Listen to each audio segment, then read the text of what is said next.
ओम शांति। ब्रह्मा बाबा की जीवन कहानी में आज हम पढ़ेंगे महात्मा गांधी, रविंद्रनाथ टैगोर तथा चक्रवर्ती राजगोपालाचार्य आदि के नामपत्र, तार और प्रवचन। पिछले वीडियो में हमने देखा कि विशिष्ट व्यक्तियों को पत्र लिखकर उन्हें पत्र के साथ ईश्वरीय साहित्य भेंट करने की सेवा तथा विशेष अवसरों पर उन्हें पत्र या तार भेजकर ईश्वरीय संदेश देने की सेवा भी बाबा ने सिखा दी थी। इस विषय में ब्रह्मा कुमार चंद्रहास जी ने लिखा है। समाचार पत्रों तथा रेडियो द्वारा ब्रह्मा बाबा को यह तो समाचार मिलता ही रहता था कि कौन विशिष्ट व्यक्ति क्या कर रहा है अथवा संसार में कहाँ क्या हो रहा है।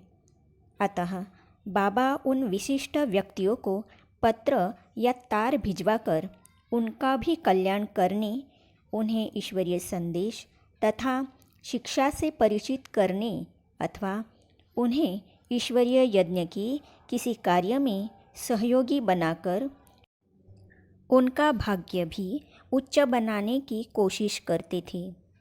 उदाहरण के तौर पर जब ओम मंडली हैदराबाद अर्थात सिंध में थी तो ब्रह्मचर्य व्रत लेने के कारण कई कन्याओं पर उनके पिता अत्याचार करते थे और उन्हें विकारी विवाह करने के लिए बाध्य करने की कोशिश करते थे तथा कई पुरुष वासना के लिए अपनी पत्नी पर सितम ढाते थे। अतः अन्य लोगों को भी पवित्रता के ईश्वरीय आदेश से परिचित कराने के लिए तथा अन्य कन्याओं माताओं के बचाव के लिए कुछ उपाय करने के लिए बाबा ने कुछ पत्र लिखवाए थे। उनमें से एक पत्र पशुओं पर होने वाले अत्याचार की रोकथाम की संस्था state prevention of cruelty to animals की प्रधान मिस आर पिगॉट को 23 जुलाई 1938 को भेजा गया था।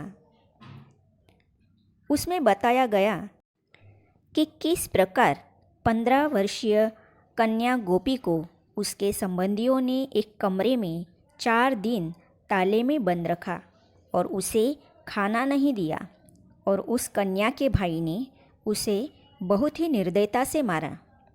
इस प्रकार लिखकर प्रधान मिस पिगट को कहा गया कि पशुओं की तो बात एक और रही, मनुष्यों पर तो देखो कितने अत्याचार हो रहे हैं।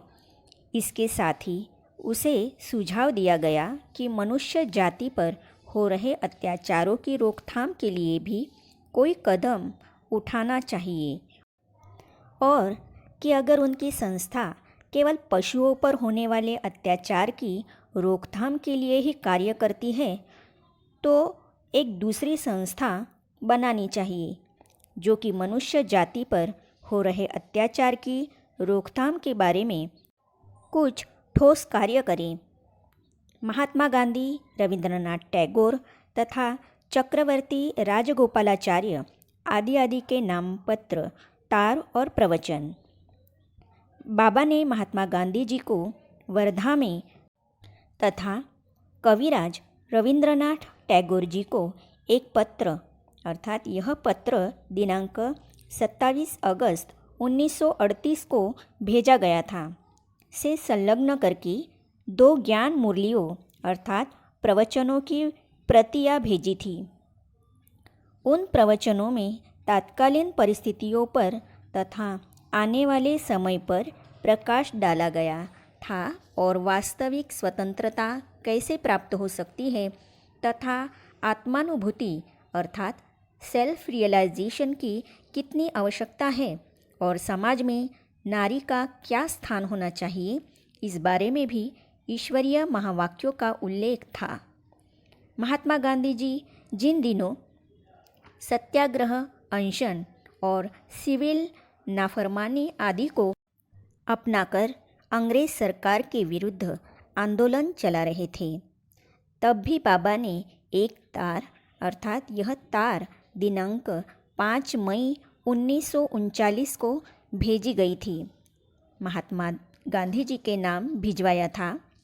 उस तार की प्रति चक्रवर्ती राजगोपालाचार्य जी को, आचार्य कृपलानी जी को तथा भोलाभाई देसाई जी को भी भेजी गई थी। उस तार में लिखा था कि प्यारे गांधी जी, अनशन और सिविल नाफरमानी आदि हठयोग के विभिन्न रूप हैं। पूर्ण स्वराज्य की प्राप्ति ईश्वरीय ज्ञान और दिव्य साक्षात्कार के बल से ही प्राप्त हो सकती है। आत्मिक बल से ही विज्ञान बल को जीता जा सकता है। वर्तमान समय धर्म ग्लानि का समय है। अब परमपिता परमात्मा फिर से आदि सनातन देवी देवता धर्म की स्थापना करा रहे हैं। यह महाभारत युग है। बाबा ने न केवल भारत के राजनैतिक नेताओं तथा विशिष्ट एवं सामान्य लोगों को परमपिता परमात्मा के अवतरण तथा सतयुग की स्थापना और कलयुग के विनाश के बारे में संदेश दिया, बल्कि उन्होंने अंग्रेज सरकार के अधिकारियों को भी अभय होकर स्पष्ट शब्दों में यह सत्यता बताई, ताकि कल को कोई यह उल्हना न दे सके कि प्रभु इस सृष्टि में आए, परंतु हमें सूचना भी न मिली और हमें उस परमपिता ने निमंत्रण भी न दिया। इस कर्तव्य की पूर्ति के लिए बाबा ने इंग्लैंड की प्रिंसेस एलिजाबेथ को बकिंघम पैलेस लंदन के पते पर भी पत्र भिजवाए। देखिए तो यज्ञ माता द्वारा लिखवाए गए एक पत्र, अर्थात यह पत्र दिनांक 16 मार्च 1939 को ओम राधे जी ने अपनी ओर से भेजा था। में निम्नलिखित पंक्तियाँ कितना स्पष्ट संदेश दे रही है। इस पत्र को पढ़ेंगे हम अगली कड़ी में, तो ये पढ़ने और जानने के लिए इस चैनल को सब्सक्राइब करने के साथ ही साइड में जो बेल आइकॉन है उसे भी क्लिक कीजिए, ताकि आने वाली सभी वीडियो आप तक पहुंचती रहेगी। ओम शांति।